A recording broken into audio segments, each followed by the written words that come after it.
Hey everybody.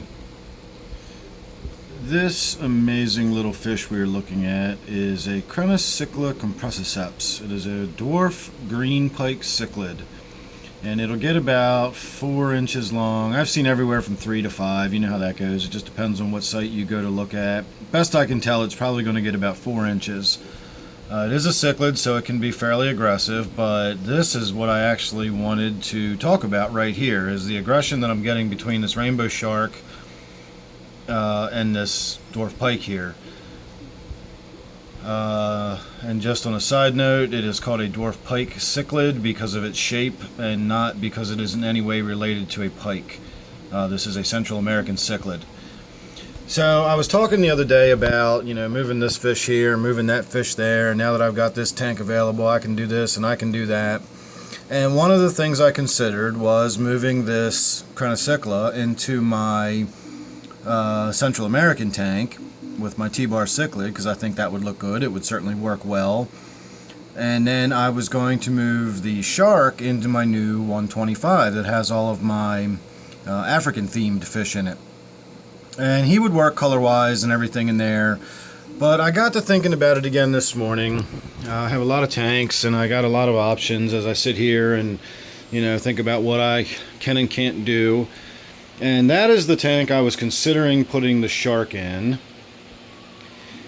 And then I had second thoughts. I've got a fish in there that is still fairly young, and it is a sensitive fish as far as like bullying and things like that goes. It is an elephant nose fish, and it's still small enough that I really think that shark would bully it, just based on its shape and size. I don't know how else to put it other than sharks are dicks. They're just aggressive fish. They're just mean to any fish that is shaped like it, similar in size. They don't like red fish. There's just a lot of fish sharks don't get along with. They're not pleasant fish. They're neat to look at and they're pretty, but they're not pleasant. So I don't think I want to put it in that tank with my elephant nose, because I just think that would be unfair to the elephant nose. I also like the idea of the Crenichicla being in my Angelfish tank rather than in my T-bar tank. So what I think I might do, this idea popped into my head this morning, is put the shark in my T-bar tank. Every fish in there is a fish that can either deal with a little bit of aggression like the barbs, or it's like a Galolite tetra or something that the shark's really not going to mess with, and they're used to being picked on and they just dart out of the way anyway. And then I've got that T-bar cichlid in there, which is certainly not going to be intimidated by a shark. And then I've got a black ghost knife fish that stays well hidden in that cave system under there, and I rarely ever even get so much as a glimpse of. I did see it this morning though, so it was live and healthy and looking good. I don't know where my T-bar is hiding. There he is. So he's already beefy and meaty enough that I don't think a shark would give him any problem, not to mention he's not really the right shape or color or anything. I just don't think the shark would cause any problem. So I think that's going to be my course of action. I think putting the shark in this tank would actually make the most sense out of all of my juggling options that I've got at the moment. The problem is going to be getting a shark out of that tank.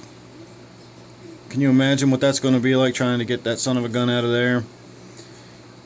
So one of the things that has happened in this tank is I've got that Chinese algae eater, and look, you can see his tail sticking out right there. That's another fish that I want to get out of here, and that's kind of the point I'm making. If you look, you can't really see it, but that little cave structure goes way down in there, and this huge pile of sand is from that algae eater going down in there and kicking around and throwing all that sand out. So he's dug a really big pit. He's working on one over here too. There's a lot of really deep caves in this tank that you don't really think about, and trying to get that shark out of there would just be a nightmare if I was just going to go in there with a net and try to fish him out. It's possible, but I think what it's going to wind up boiling down to is going to be like a serious, alright, today's the day we're going to work on the Angelfish tank.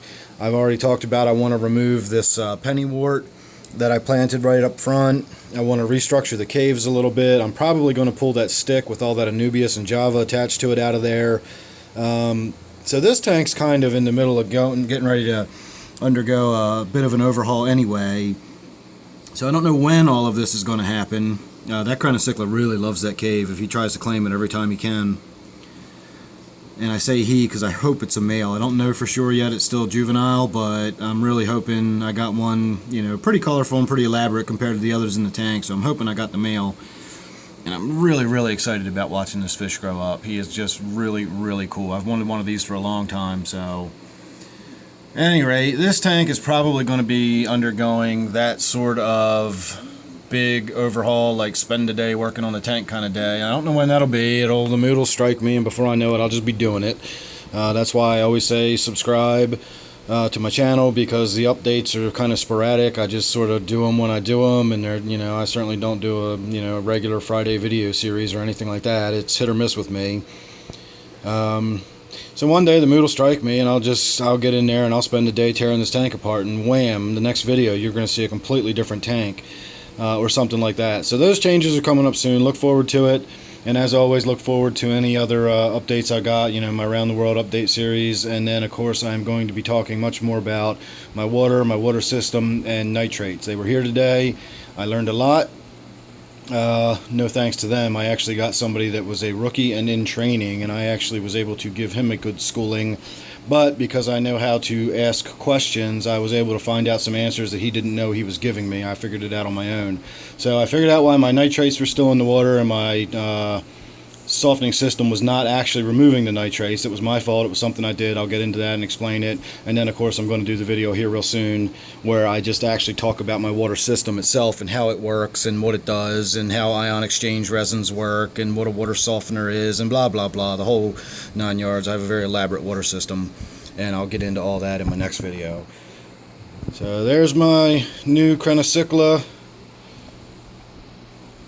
There's the shark. Enjoy them while you can, because they're not going to be in the same tank for too much longer. Alright everybody, that was my update on my Angelfish tank, and I will see you real soon. Thanks for watching.